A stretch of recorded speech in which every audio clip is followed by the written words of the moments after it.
Welcome to Spinning Back Clique. Each week here at MMA Junkie, we take a look at the biggest stories in MMA. We take a spin through them, right? And on today's episode, the UFC has another middleweight title contender in Nassourdine Imavov. Could he be a champ, or am I off? Thinking of going fishing anytime soon? Who would you not take? We'll discuss that. And lastly, we got two title fights this weekend. Can both champs leave Oz with their straps? Let's discuss with this fantastic panel. Hello, everyone. Gorgeous George here on the con.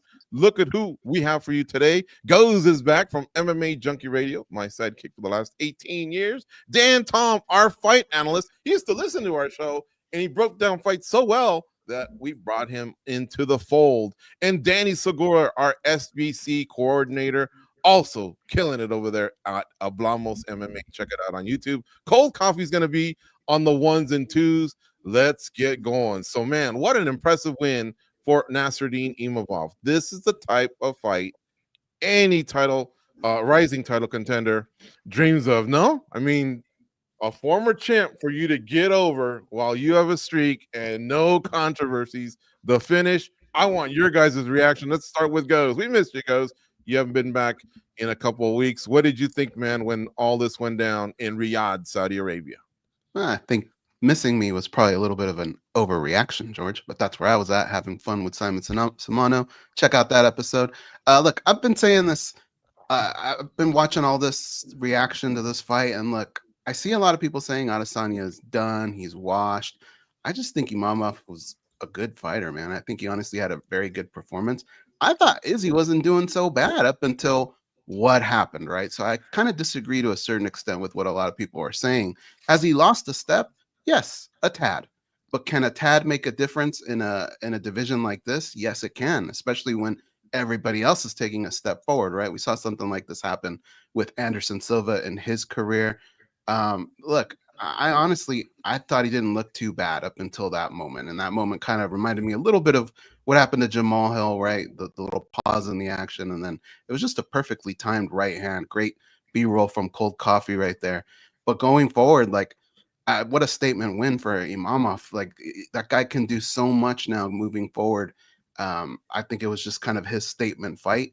It was in front of a big audience. And, you know, what do you do with Israel Adesanya? I'm sure we're going to get into that. But I hope he doesn't hang his head too low. All right. Dan Tom, what did you think, man? You're a tactician. You like watching these men work. Did you agree with Goes? Did you like his reaction? I thought, a little bit of the same. Izzy actually didn't look too bad in the DDP fight until he got. But what are your thoughts? I'm with you guys. A great reference there with the DDP fight, George, because I feel the same way with this fight, like Goes said, where if you look back the tape, he was actually doing well. And, he got caught. And a lot of times you like to give these fighters grace who have been on these high-level events so much, because someone was like, why isn't anybody breaking down?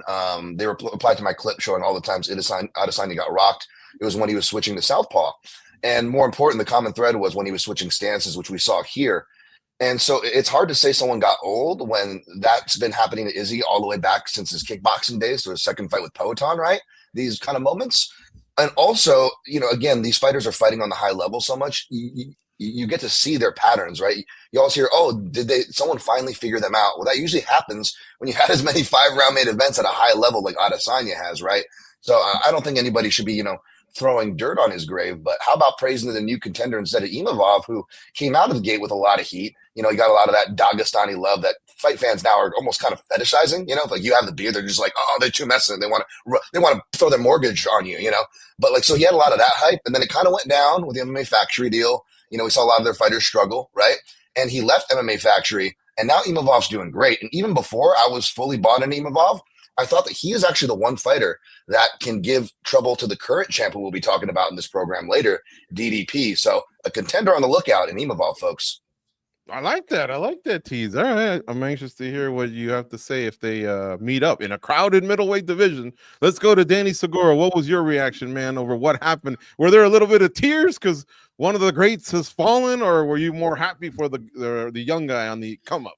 Neither. Wasn't really too emotionally invested on either way, but I just think for me this mainly signaled a change in generations and a change in era, right? I think This was what the first non-title fight, UFC non-title fight for Israel Adesanya in 6 years, and he lost it. I think it's safe to say that, his days at the top of the division are over. Can he still get some good wins and linger around the top 10? Sure. But I think with this, I'm pretty safe to pretty comfortable saying that he's sort of out of that title picture. And it's just, Father Time catches everyone, and Imavov is now up there. So I just think for me, it was mainly like watching a change in generation, watching a chapter come to an end in the middleweight division. So monumental, obviously, because Adesanya is, in my opinion, one of the greatest to ever do it at that division. Certainly one of the most dominant champions we've seen in recent years. But yeah, I mean, that's the way this sport goes. Like, Father Time catches everyone, and it was time for Adesanya, and we saw that on Saturday. I'll stay with you, Danny. Should he retire, and where would you rank him, since you brought it up? In the middleweight divisional history amongst the greats, how would you rank them? Yeah, amongst the greats, I think that's a very easy answer. I would consider him number 2, Anderson Silva number 1. Yeah. I think he is the second greatest middleweight to ever do it in the UFC. And as far as where if he should continue fighting or not, this is a little bit of a tougher question because, as you guys mentioned, Goes and Dan, like, he did look good in that first round. Like, he does still look like a very quality fighter in terms of technique. You saw him out there. He's not out of shape. It's just, his reflexes are a little bit slow. He's a little bit more predictable now since, he's been around for so long. And probably his chin has weakened a little bit and he slowed down a bit. So could he continue fighting? Yes, of course. I do think he's for sure, a top 15 fighter in the world in terms of the middleweight. And I am pretty confident to say he's probably a top 10. Like, that's pretty easy to say. So he's not screaming like retire now, like Tony Ferguson or other fighters that we've seen in the past, or like Chris Weidman. So he could continue fighting if he wants to, and I don't have a problem with it. The problem here is he's such a big name. Is like, who are you going to face? Because usually there's a correlation between being a really good fighter and having a really good name, a big name. So I don't know if he wants to stick around to sort of fight the Shara Bullets of this world and those sort of interesting matchups. I don't know if that's his vibe. If he wants to continue fighting contenders, I would say, look, retire. If he's okay with just doing fun fights here and there, then sure, I wouldn't mind him continuing fighting. But his title days, I'm pretty confident in saying that they're over. All right, good stuff there. I'm going to ask the same of Goes and Dan, but before we get to them in the chat room, which a lot of you come through YouTube and Facebook, let us know. Put 1, 2, 3, however deep you want to go, the greatest middleweights ever. Mine, now that Danny brought him up, I think I'd go Anderson Silva, Israel Adesanya, and then Chris Weidman, I think, might be my third, although I'd have to look at what Weidman did and what Whitaker did, because Whitaker can't match him on title defenses, but man, did he have a nice run at middleweight prior to running into the Israel Adesanya, the last style bender. So do that for me, chat, and I'll read off some of the best ones that we have. I know I've fallen off on that a couple times in the last few weeks. I maybe it's that rust from the holidays where we didn't do SBC for a few weeks, but I'm gonna see if I can bring that back to the fold. The better ones, the more respectful ones, get in, and if you're funny, that's right down my alley as well. Goes, how about you, man? Next for Izzy, showing him the door, or would you like to put him up against someone? Time off, a little bit of everything, and then who's your greatest? I think the UFC is losing a lot of stars as of late, right? And back in the day, it was so easy to replace them. And I don't know that that's happening at the level that it used to. I think Izzy still has juice, but he has to restructure his goals. And the UFC has to kind of figure out what direction they want to go with him, right? Like, is the plan for him to stick around and maybe pick off a couple people? Because like Danny said, a title, I just don't really see it. I know crazy things have happened, but this just, it would be difficult for Israel Adesanya to put together any type of streak. And it's weird because I feel like he could probably beat 80% of the division. That's just that top echelon, I think, is going to kind of they're going to kind of have their way with him. So do I think he needs to retire? I don't think so, because I think you could still make money and still they could put on fun fights that are worth his time and worth the UFC's time. Where he stands as far as GOAT status, I think it's a similar argument to what we were doing with Kamaru Usman back in the day, right? He was, for some people, he caught GSP. Other people, he was kind of on his heels. But we needed the dust to settle a little bit for that to really clear up. And I think that's kind of what's playing out here. The dust is settling, and I think we still, even though he has a win over Anderson Silva, I still believe we have Anderson Silva above him. Yeah, and Chris Weidman has 2 over Anderson Silva, and yet Right. same thing. That's how great Anderson Silva was back in the day, folks. But I understand that in MMA, I think fans kind of latch on, right? Like the double dutch. It's like you're waiting, you're in. But you're in when you're in, right? If you became a fan in 2017 or 2020 or whatever, you don't even know or can't even connect with 2003, 2008 or whatever. But it's fun, and it's all available there on the UFC's Fight Pass library to go back and see some of these great moments. All right, Dan, Tom, I know I'm giving you a little bit of nostalgia. Let's hear from you. What is your your top middleweights ever, your list there? I don't know if you want to do a Mount Rushmore or whatever. And then what would you do with Izzy next? Yeah, middleweight's funny, right? Because like I could be like, not even the contrarian, because you guys were around and watching it more than I was. But like, are we talking pride middleweight division? No. Obviously, we're talking about 185 pounds, guys. Let's keep it kind of simple here. And I agree, Anderson #1, and Adesanya #2. And great points about the head to head, guys. Head to head obviously has a lot more play when we're talking about things like when George is talking about rankings, for example. Obviously, carries probably more weight there. But in this discussion, it is interesting, right? And I won't go back in any lightweight rants, but you can have the same amount of title defenses. You can even beat a certain guy, but that doesn't mean you have a more legacy. It didn't mean you inspire people more than them, right? And no matter how you rank it, even throw in George's Chris Weidman in there, when I did the top 5 middleweight fights of all time, right? There were non-UFC fights on there, but as far as the greats go, you saw Anderson, you saw Chris Weidman, and you saw Israel Adesanya come on that list a lot of times before I had to whittle it down to 5, right? So they definitely put the work in. Great input, great list there, guys. Nice. Here's a funny comment right here. Lazy Bed kills it. He says, my favorite middleweight was Kenny Florian when he was on Tough. And Kenny Florian was obviously known as a lightweight. He competed for the title twice as a lightweight. Once as a featherweight, shout out to him. Destroyed his body in getting there. But yeah, he actually won as the middleweight. Sorry, Diego did. But he was a middleweight when they did that first season of Tough. That's how crazy things were. I mean, in fact, in 2005, when they did Tough 1, they didn't even have a lightweight division, if I'm not mistaken. The lightweight division was still on a hiatus. So crazy times here. Continuing here with Israel Adesanya, let me see. I think we're done with that. What's next for Imavov? Let's give him his flowers. He was the winner. Danny? Oof.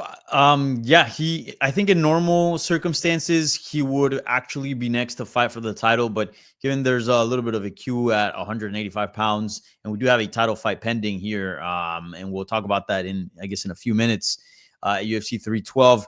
I would like to see him against Kyle Borralho. I think a fight with him as a title eliminator would make a lot of sense. And in the meantime, have Khamzat Chimaev fight the winner of this weekend, Dricus du Plessis and Sean Strickland. So I do think sporting-wise, Khamzat has done a lot, and I think he deserves to be next. Plus, I just want to see him fight for a belt. It's been so long.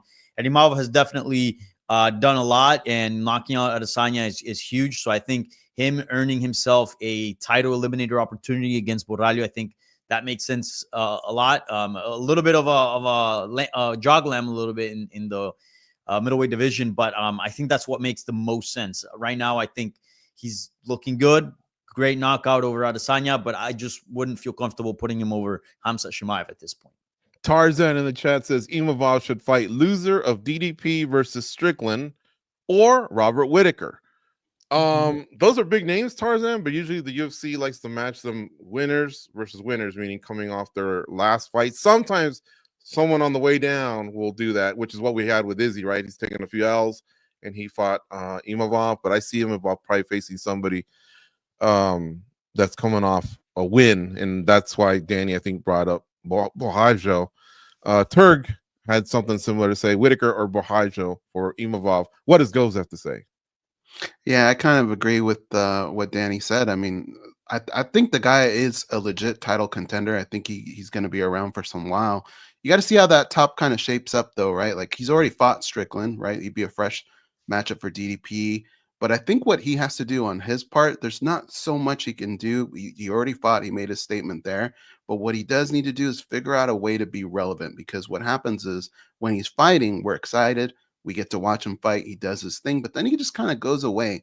And when he goes away, I think some of these fighters get lost in the shuffle. So I think he needs to figure out how to create some headlines, maybe be at these events, be the guy a couple rows back pointing at the winner of the fight, that sort of stuff. I think he needs to be a little bit more relevant, but I think he's going to have to wait a little bit. All right. Dan Tom, let me throw another name at you since we're kind of going in the history books here. Joe Silva, that was his style, right? Winners versus winners, losers versus losers. Do you like that style of matchmaking, or would you be okay with Imavov maybe catching another great fighter coming off an L? Because it is a crowded division and it's hard to unseat Khamzat Chimaev as being next, it looks like at this point.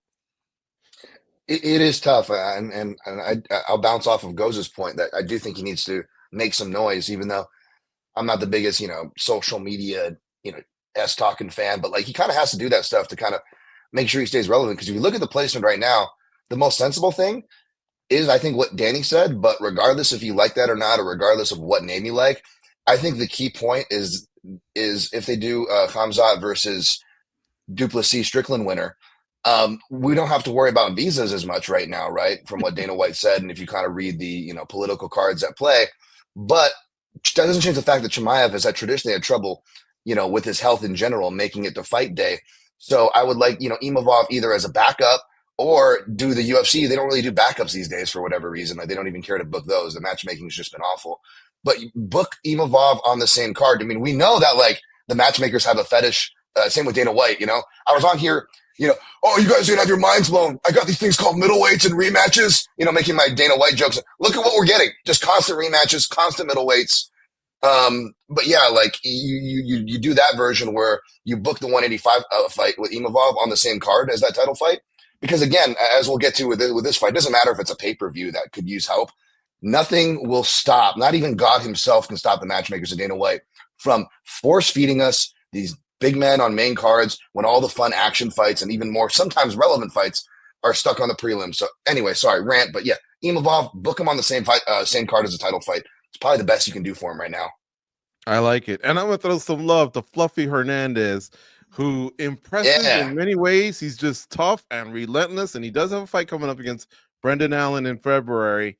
But that dude's all about BMF. You know what I'm saying? He's just always launching the F word, and he wants to mess with anyone. Says he's the toughest guy in Northern California. I mean, he really, really brings it. But I think he's another one to kind of keep an eye on in a very, very crowded middleweight division. All right, keep the comments, folks.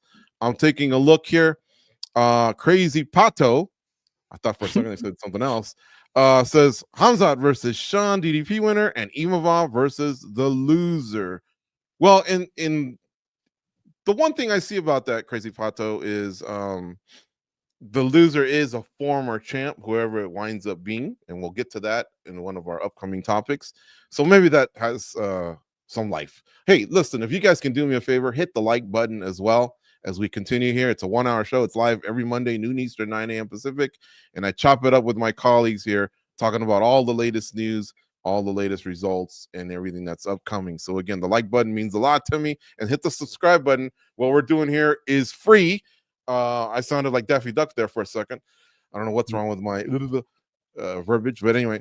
Okay, we already have a Crazy Pato. I know, huh? I think that's what it was. Yeah, Crazy Pato. In topic 2, let's talk about another MVP from Saturday night. Not just Imavov, but Michael Page, dude. He went up a weight class and took out a regional favorite in Shara Bullet, Danny Segura. Did that catch you off guard? Not at all. For those that have been following me for some time, they know I'm somewhat of a Shara Bullet hater. And obviously, I don't hate him personally, but I'm just saying this guy has had so much hype going into the UFC, and a lot of people are like, oh, he's so good, and looking at these wild kicks and the eye and this and that. And I've always seen a sort of a subpar fighter compared to sort of the comparisons and analysis that a lot of people throw out there with this guy.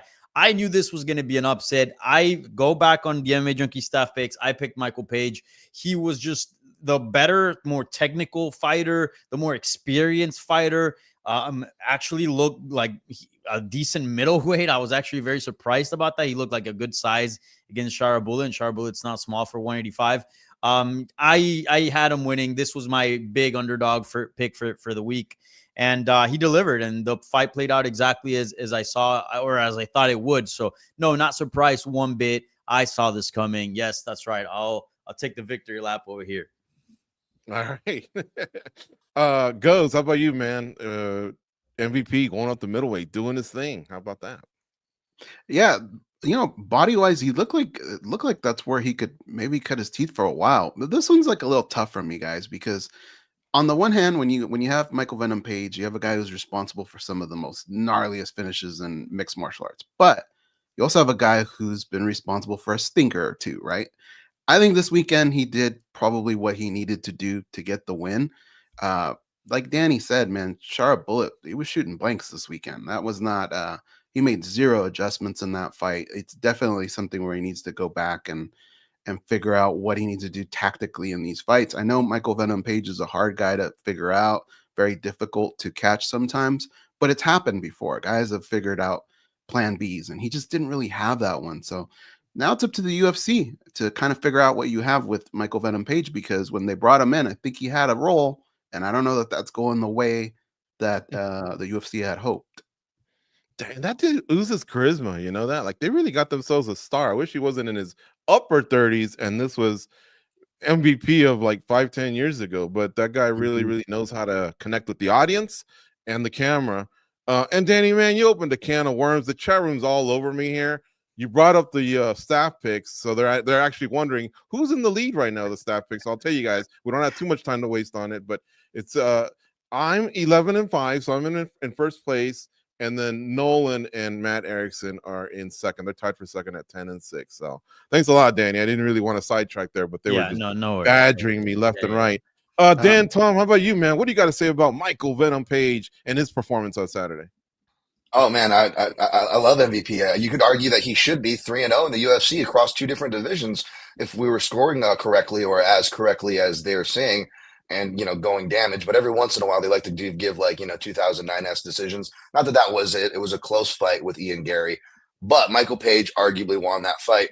And it may sound like spoiled milk, but the fact that he went up to 185 and derailed the hype train, who I'm with Danny. I mean, you guys already know that. If anybody gets accused of being a Dagestani hater or whatever, it's probably myself. When it's not at all. It has nothing to do with that, folks. I actually love a lot of the Dagestani fighters. It's the fan reactions that annoy me, right? It's the over promotion of a guy who is getting promoted for checks notes, looking like a James Bond villain, assaulting couples domestically at a mall, using strikes at a jiu-jitsu tournament, and a win over Rafael Bellato. I don't know, I don't know what his name wins even are. The guy is terrible. So yeah, this was an easy pick, Michael Venom Page. As far as that goes, I mean, I was kind of worried that Shara might pull off some weird, stupid spinning thing, or as he called the knockout of the universe, because as if like him being like the new flavor of Dunkin' Donuts. You guys heard they have a new donut in at least in Saudi Arabia this weekend. It was called the Glaze Madoff, for all the glaze that they were putting on Shara. Oh my goodness. But yeah, if having your name as Glaze Madoff isn't enough, the guy just can't stop glazing himself with his pirate gimmick. He's like, the pirate is going back. Shut up, dude. MVP, give him the credit. MVP, motherfuckers. Sorry. Are you of the opinion he's going to lose his next fight as well, or what do you think? You think because you know what? I'm thinking of, he's giving me vibes of Sage Northcutt. Sage Northcutt, I don't like to hate on the kid because he's a really nice kid, but yeah, he had that flashy stand-up, but I felt like he was there. He had his moment, and then he just kind of went away. And I'm wondering if the same might happen there. Any thoughts there, Dan? Yeah, I mean, I could see him, for a failed pirate pun, maybe not sailing the 7 seas, but maybe replace the C with L, because there's going to be a whole sea of L's probably coming his way, to be honest. The UFC tried their best to protect him, but as you can see, they had to bring up old men that they thought were washed from a lower division, and he still couldn't get the job done here. So I don't think his future's great. All right. Because you're laughing. You got something on your mind? Just the pirate puns always get me. All right, the pirate puns. Yeah. Other highlights from this card. Who do you want to give some love to, Danny Segura? I'm gonna go with Vinicius Oliveira. Lock Dog was the underdog, and he pulled off a nice win. It was a rough first round there against Said Nurmagomedov, but then rounds 2 and 3, he came back strong and looked great. Man, this guy's fun, and he's out there calling Umar Nurmagomedov out and all the Dagestani guys. Like, the ball's on this guy to wage war against those fighters. Like, rarely we see those type of call outs, right? But he's asking for the tougher fights against guys that are tough and maybe not as well known as others. He could easily be trying to ask for a Sean O'Malley fighter or guys that perhaps have a bit more pop in their name and maybe a little bit more vulnerable. But he's out there asking for the toughest fights. You got to respect that. He fought injured. He had everything stacked against him, and yet he pulled off the victory. So that's my highlight on this card. That's a good one. I like it. Well broken down. How about you guys? Jasmine Jasdavicius. I thought she had an outstanding performance over a very solid fighter in Mayra Bueno Silva. She keeps taking these steps forward, and it's good to see females out there in a Saudi Arabian card. That was really cool to see as well. First ones ever, right? If I'm not mistaken. Yeah, in Saudi Arabia. Yeah. How about you, Dan Tom? Just quick tip of the hat to both Danny and Goza's picks. Loke Dog, I don't know how that guy makes 135, folks. He's a future 145er, but he is just an athletic cheater. And I like Loke Dog. I don't mean that as a negative, but he cheats with athleticism. It just makes no sense, especially with a broken rib. How does he even make the weight? How's he doing that? Fighting so hard for 3 rounds. Oh my goodness. Jasdavicius, I probably should have said, and I probably should have picked, right? Considering that for my MMA junkie fighters under the radar, I gave it to Steve Garcia, but honorable mentions were Canadians Eamon Zahabi as well as Jasmine Jasdavicius. I put on that honorable mentions list for good reason. So shouts there. But I'm going to give love to the heavyweights. I know, Dan, aren't you always talking about the matchmakers fetishizing about big men and force feeding lower level heavyweight fights on main event cards? Yes. But the Big Meal Shamil was on the prelims where he belonged, and he delivered like he should have. Big Meal Shamil. Big Meal Shamil Gazia. Shout out to the Chronic Combat Conversation guys for that nickname. But yeah, I love me the Big Meal. He came out there and put down Thomas Jefferson Peterson and made quick work. Sure, he might have ruined my fatties over, which is what I call heavyweight overs, folks. It's a low-key thing that the odds makers have caught on to. And Big Meal Shamil ruined all that, but I still got to give him credit this Monday morning, guys. Yeah. No, I like it too. I like it too. Yeah.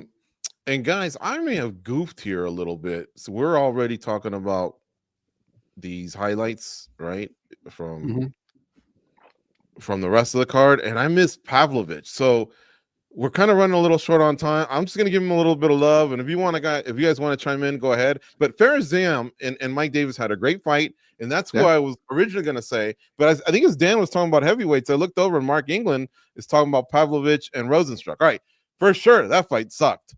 I expected more from it, but I did see something out of Pavlovich. I guess he left the American Top Team, went to Moscow, and got some training in there.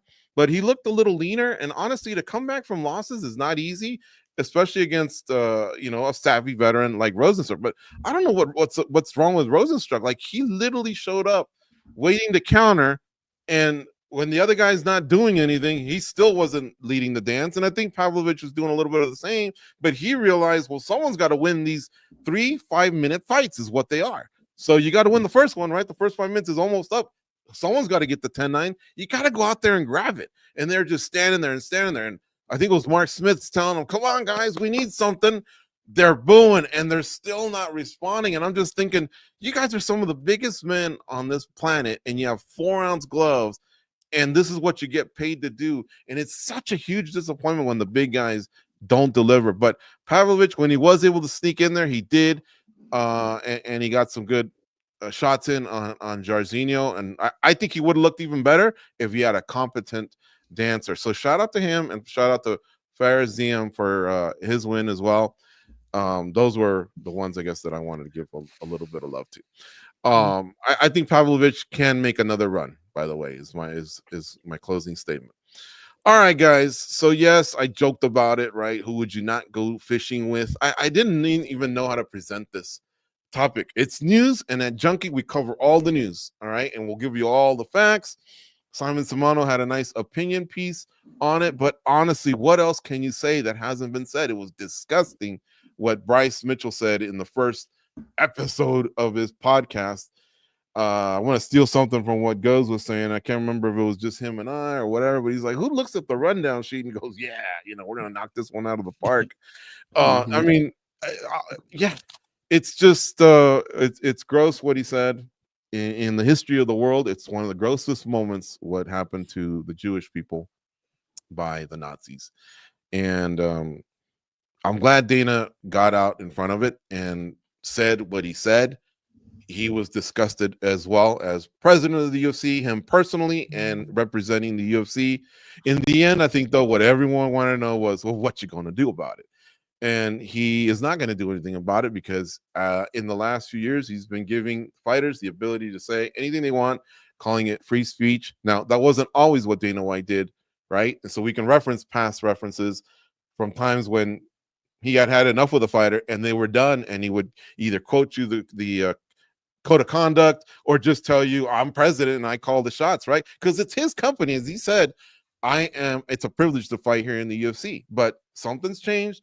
And I'll give him that in terms of his consistency, letting these guys say it. But this is really, really an ignorant statement, a disgusting statement. I bow out at this point. Let's go to you, Dan Tom. What did you think of what he had to say? And then we'll come to the guys. However you want to break it down, man. Speak from the heart, speak from your mind. As far as like what Bryce Mitchell said, I agree with your initial point. Like, we shouldn't have to talk about this stuff. We shouldn't have to explain that like Hitler was bad or like doing what the Nazis did or showing any kind of imagery, tribute, whether it's a Elon salute or actual words like Bryce is using. Which, by the way, Dragos Duplessis, current minus 220 to be the first UFC fighter to do the Elon salute. But no, all jokes aside, seriously, this is what happens. The more point, I didn't even really make a point. I maybe made like one tweet about the thing and moved on. I never really said, liberal media is crying about it, says the guys who are in the comments of 100 strangers they don't know, repeating the same crybaby comments. So ironic there, right? I guess we're the ones that are crybabies. But for me, it's more just like, it's the reason why I've gotten off Twitter and taken breaks and now like minimize, just try to keep it more just toward work and things like that, because it's stuff we all have to deal with, whether it's Bryce Mitchell saying it or some other idiot. The problem is when you get people higher up the food chain, whether it's a UFC fighter or a billionaire like an Elon Musk running, running huge industries that affect our lives and now getting into politics, unfortunately, it becomes more of a contagious thing. And you see it repeated. And I'm not a cancel culture guy and take this person's job and take that person's job. But I can tell you, I've lost jobs for a whole lot less. I can tell you, for as disgusted as Dana White was, he said he was disgusted at UFC 223 when I flew out there and Conor ruined that card. And they just used it for promo and gave him a main event. I don't know how disgusted he is, by the way, honest mistake to even be throwing him in here, but still fits the point. Sergey Pavlovich just fought. He got his first main event after sharing a white power meme that featured himself. The guy this week, white dude from South Africa, saying he's the real African to a black man from Africa, and he gets his first main event after that. Shara Bullet or Paddy Pimblett haven't had main events, but they're well on their way, and Shara was well on his way. Maybe he needed a little more racial stuff than the domestic stuff. I don't know. But the UFC has made it clear they don't care about this stuff. They used to. We saw Miguel Torres, who was on your guys' shows back in the day at MMA Junkie Radio, get fired for way less. I can't imagine. I mean, Stitch Duran got fired for asking, "Hey, what about the cut man?" He lost his damn job for that. And we want to talk about disgusting and losing jobs and cancel culture. How about the UFC still to this day censoring Francis Ngannou's name out of anything? And when Dana White was asked, remember, he was disgusted with Francis too, but to the point he was a bad person. We don't do business with people like Francis. So let me ask you guys, after all this has happened, and we're seeing how they were, what could have Francis have said? That's my question. What did Francis say that was so terrible that makes him irreputable to do business with? Yet the UFC, despite the Disney ties, the WM, whatever, all this crap in the mainstream, are okay with people that are supporting Nazis. That's just where we're at. It's sad. I'm not coming down on Bryce and wishing the world on him. I didn't then. I'm not now. But none of us can deny the point for anybody that came at media repeating the left-wing liberal media, I'm going to pass it on after this, guys. For anybody that came at, not us, but anybody, maybe take the time and instead of staying on your hill or jumping on the emotional reactionary bandwagon, how about we all just go a little bit to the center, look at it with open eyes and realize that, you know what? Maybe people, whether it was me or the many others who were saying, boy, a lot more Nazis here on Twitter. Boy, a lot more racism here. Boy, a lot more of, whether it's our president, president of a company or president of this company that we're talking about, the UFC, when they are leading by example, and these are the examples they're setting, what do you expect the Bryce Mitchells of the world to do? And from there on down, what do you expect all the people, the normal Joes like us or people in the comment sections, what do you expect them to do? It's a top-down thing. This is basic shit, good and bad, setting examples, stuff we should have learned when we were kids. To George's point, why we even have to talk about this? But yet here we are in 2025, guys. It's incredibly sad. It's incredibly sad. I don't know what else to say. It's stupid and it's sad. I appreciate your emotion, Dan, and I guess that's what I was feeling as well when I was talking. But you know what? We do want to play what Dana White said in reaction to Bryce Mitchell's comments. Let's go to that, Kenny, if you don't mind, please. And I'm sure you guys heard what Bryce Mitchell said. If you haven't, he said some I've heard a lot of dumb, ignorant shit in my day, but this one's probably the worst. When you talk about Hitler, he's responsible for the death of 6 million Jews, and he tried to completely eliminate a race of people. World War II was the deadliest war in history. 15 million military deaths, 45 million civilians, and 25 million soldiers were killed in World War II. Second of all, Hitler is one of the most disgusting and evil human beings to ever walk the face of the earth. And anyone that even tries to take an opposing position is a moron. That's the problem with the internet and social media. You provide a platform for a lot of dumb, ignorant people. We've obviously reached out to Bryce, and when we read what he said and let him know how we feel about it,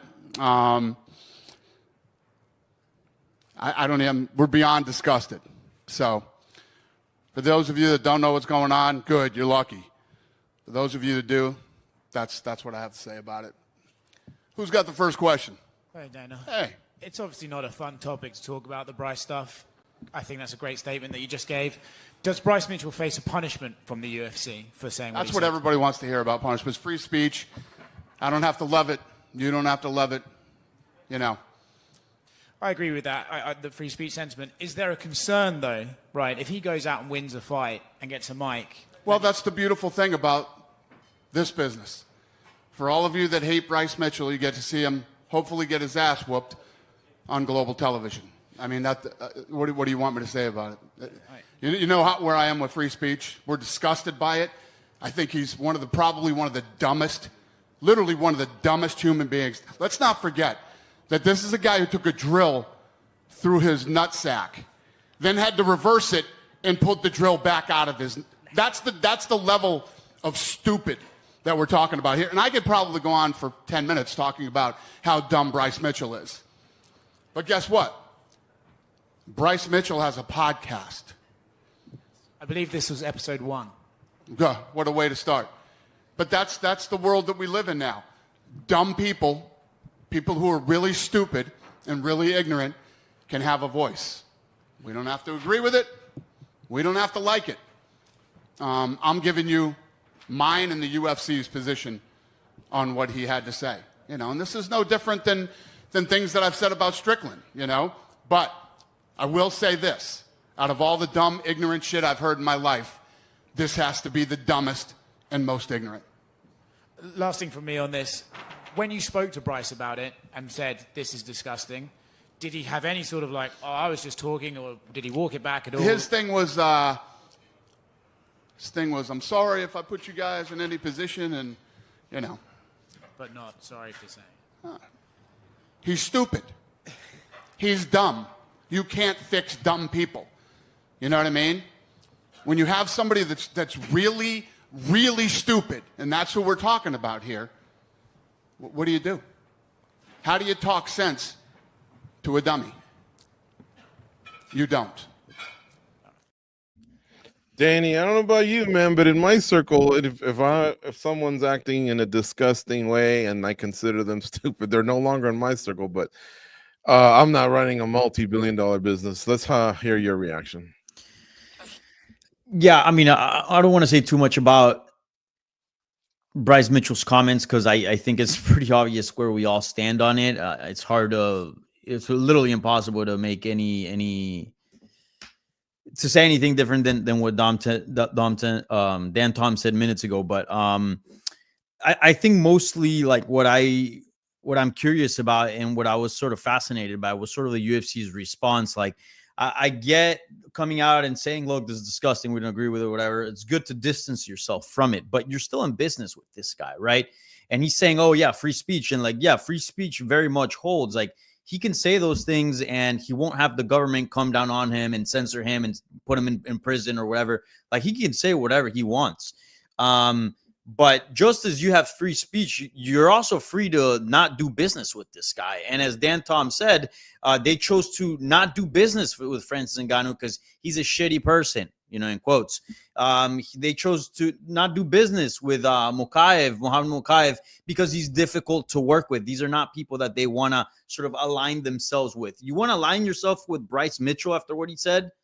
And this is not the first time he says something like out of pocket. Obviously, this is the craziest thing he said, but he's sort of been on that line before on the conspiracy theory, which is kind of sad too, because I don't think he was like this, or at least to this extent, years ago. And I think it just speaks volumes to where the country's at and the radicalization that we've seen online with a lot of people. But yeah, like I think the UFC didn't do enough here. Like I think the UFC should have cut Bryce Mitchell, and like again, he can go fight for somebody else, take some time off, and then be giving a second opportunity, because I do believe in that.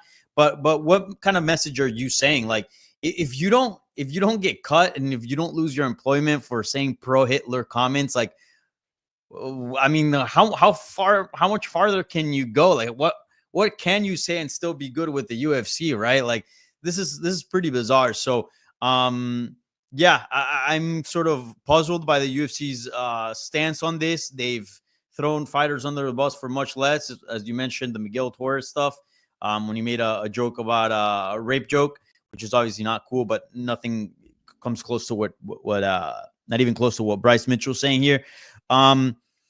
Yeah, no, it's just very surprising. And also, like, let's keep it real. Like, Bryce Mitchell is not Conor McGregor. If you heard of this from Conor McGregor or like a top star, you go, okay, like you kind of get why they would maybe take that approach. But the UFC could do just fine without Bryce Mitchell. Just fine without him. The business is not going to get hurt in any way, yet they still choose to do business with this guy. So, yeah, just completely puzzled by the UFC's reaction, one that I do not understand. Yeah, and you know what, guys? We focused on, Hitler or Nazi or whatever, but those words that came out of him and the way he described Jews, right? And then he even started going towards the route of the LGBTQ community.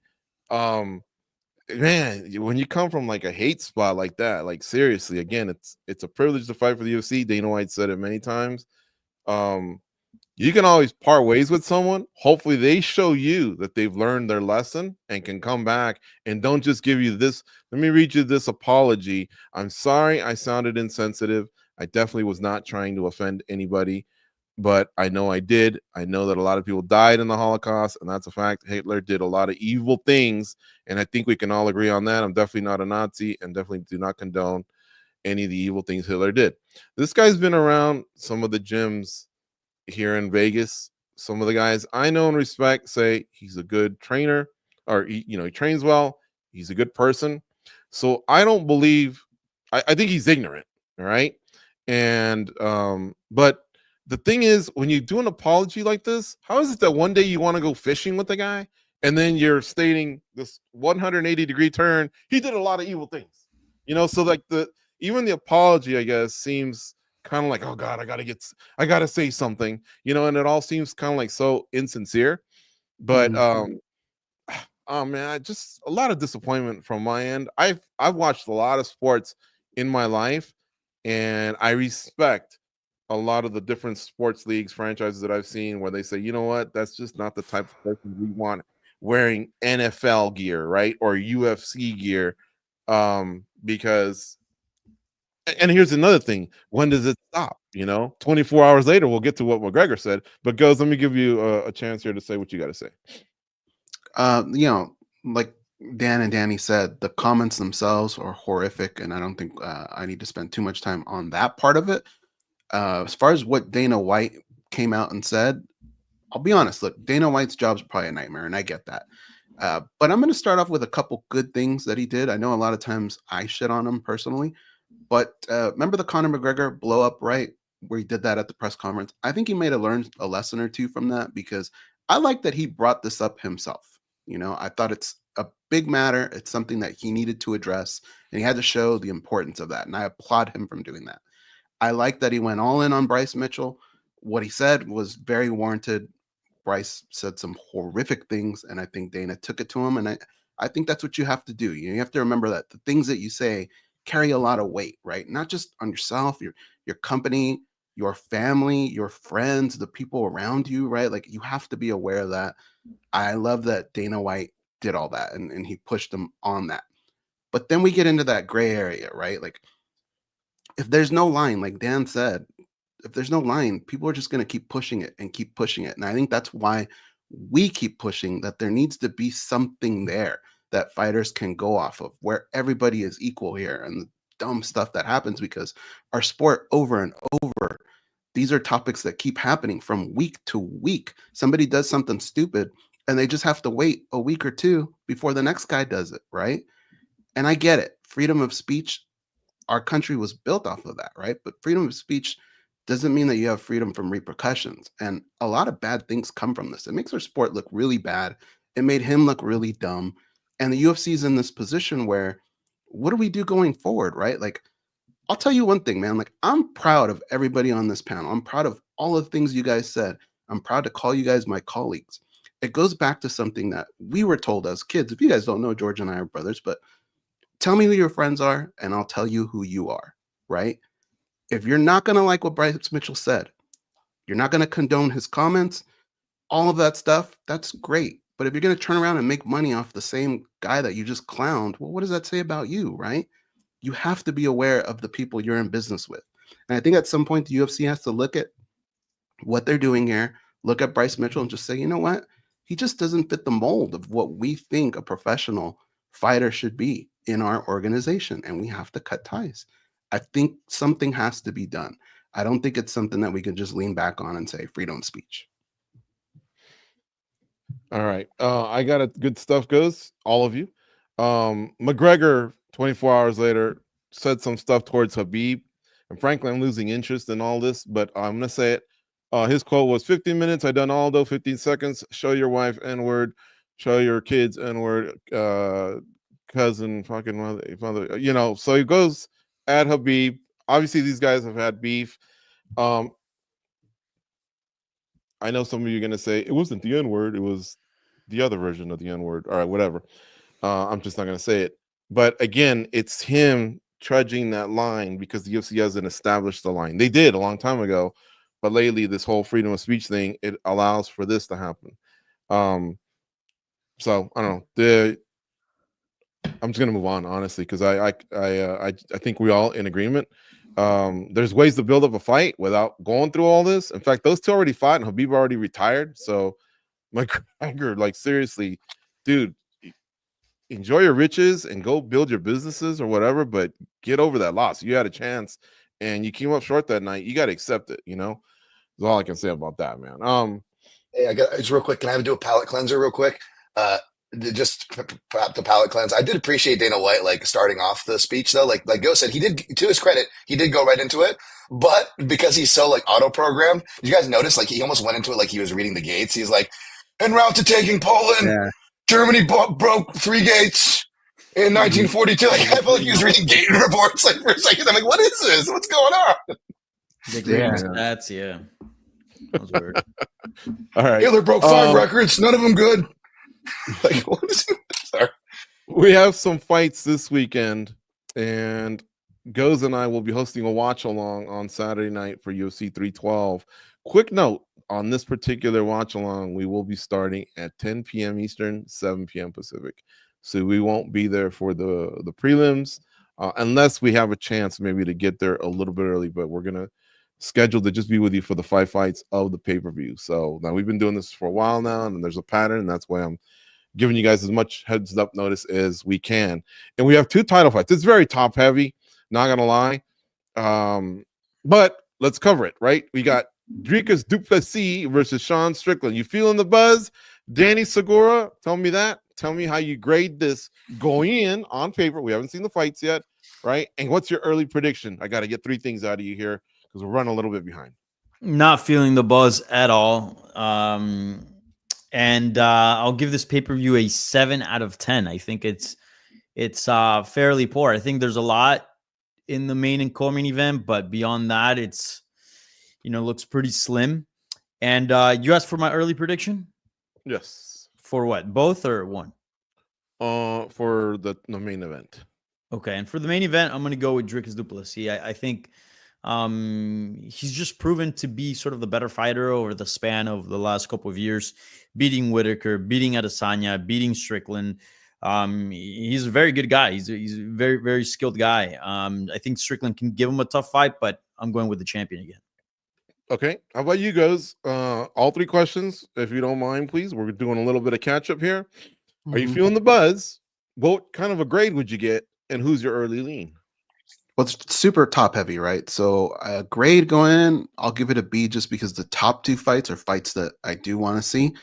As far as buzz goes, yeah, I actually do still feel a buzz. And I feel the reason I feel that is because I thought Sean and DDP did a good job of just never letting the buzz go away from the first fight, right? They kind of came at each other and stayed relevant with that talk. And as far as the fight itself, how it will play out, when you play Mike Tyson's Punch-Out or Super Mario Brothers, the first time you play it, you might die 2 minutes in, right? But the next time it's 3 and then 4. You get better as it goes, right? This fight that they had the first time reminds me a lot of that because I felt like Sean Strickland was doing great. But then as the fight went on, DDP came back. And I think the reason he came back was because he just figured Sean Strickland out. Those video games are the same. No matter how many times you pop them in, the bad guys are going to come out at the same point every single time. Sean was doing the same thing over and over and expected different results. DDP just figured him out. So unless Sean makes some adjustments for this fight, I think it's probably going to end up going the same way. And I hope Sean does make adjustments because he's a great fighter and he doesn't always show all of his tricks. I think he needs to do that to get the victory here. All right, let's go to Dan. Tom, Dan, are you feeling the buzz? What kind of a grade would you give it? And who's your early lean? No buzz, and I even heard like an Australian cat get offered free tickets, and he wasn't even that excited to take it. Like that's how bad this card is. I would say it's a D. I would give it a D, but grading it on the scale of like what the UFC has been giving us since the pandemic, it's probably a C. But to grade on a curve there. As far as the fight goes, of course, check out my in-depth breakdown on MMAJunkie.com. But I will say adjustments are a key factor, and you guys kind of already touched on that. Of course, Sean Strickland has the great Eric Nixon in his corner. I'm going to be biased there. But, say what you will about DDP and Mornay LaVisser. I know Mornay LaVisser tends to treat DDP like a cheap prom date in the corner there, the way he fondles and kisses him all the time. But the fact is, those guys can prepare, okay? And they had a really good game plan against Adesanya. They were attacking him on the stance switches. So I think this is almost going to be a battle of the corners and which fighter can take those video game directions the best. I like those references. Good stuff there. I'm going to be harsh too, man. On paper, it's top heavy and I'm excited for those fights, but I'm looking at the whole card. Oh man, I like D and maybe D plus C minus, like right in that area. And as far as like if I went 1 through 10, I'd almost say like a 5.5, maybe a 6 or something like that. Now remember, I can come back on Monday and go, that was one hell of an event, because obviously if the matchups are well done, then great. Especially if the title fights are classics, right? But on paper going in, that's just kind of how I feel there. Tatiana Suarez finally is getting her title shot, fellas. And, she's had to overcome injury. She's a cancer survivor. Lots of different spells of non-activity, right? She's going up against one of the all-time greats in Zhang Weili. What are your thoughts here, Danny, on this one? Will Tatiana Suarez rise to the occasion? Does she have a shot against Zhang Weili? And who's your early lean? 100% she has a shot, and I'm picking her to be champion. I think she's going to be Zhang Weili, and I've always said this. I think she's been the best in the division for a really long time, but unfortunately, her body just has been her worst enemy and hasn't really helped her get to the places that she needs to get. But she finally gets her title shot. She finally gets to prove that. I'm just hoping that she is healthy. I did interview her ahead of this fight, which the interview posted on MMA Junkie last week, yeah, she says she's the healthiest she's ever been. Obviously, these are the type of things a lot of fighters say pre-fight, so keep that in mind. But I really do believe a healthy Tatiana Suarez beats anyone at 115 pounds, including Zhang Weili. So, yeah, I mean, I'm going to go with her, and I'm so happy this fight is finally here because we've been talking about her for so long as far as, like, you know, title contention. She was linked to Joanna Jędrzejczyk. She was linked to Rose Namajunas. And now she's linked to Zhang Weili. It's almost as she's like been a top contender through all the eras. Is it a little too late? We'll find out, but I feel confident that she will be champion. Quay Stefan in the chat says, is it true that nobody wants to go to Australia to fight because of a certain tax that Australia dumps on both of those in the fight? Interesting. I know that overseas, certain countries can really, really take a bite out of you. And Shul Jubilee's gas station says, if it weren't for the title fights, this card would be in the apex. Joseph Boza says, about time American Habib gets hurt shot. She wins by finish in round 3. Goes. Do you agree with Joseph Boza? Tatiana Suarez is going to get her hand raised, or do you think the champ holds court? First of all, I agree with the gas station guy. I think take those 2 fights away, it doesn't happen in the Apex. It probably happens in the parking lot of the Apex. But I do agree. Yeah, I think I've been big on Tatiana Suarez, man. I think she's always been game for these fights. She's always had the want. It's just like Danny said, you know, the body hasn't always responded.